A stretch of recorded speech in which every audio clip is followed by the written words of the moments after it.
Hello বন্ধুরা, দেখেন আসামে কি ধরে বানপানি হইতেছে। ঘরে ঘরে পানি উঠে গেছে গা। সরকারের তো কোনো সাহায্য আসতেছে না। চাল ডাল গরু ছাগলের দানা টানা দেওয়া লাগে। গরু ছাগল না খাই বড় বৃষ্টি একভাবে আসামের শিমলাগুড়ি উত্তর খড়াগাঁও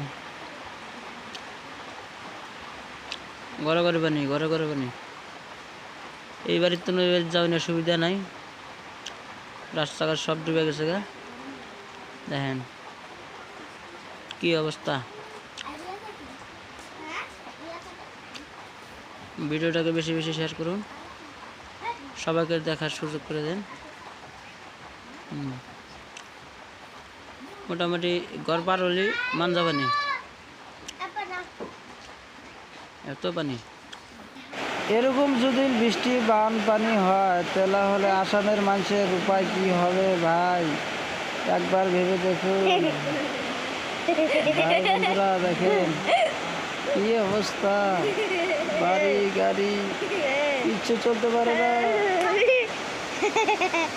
রাস্তাঘাট সব তলা গেছে, রাস্তাঘাট সব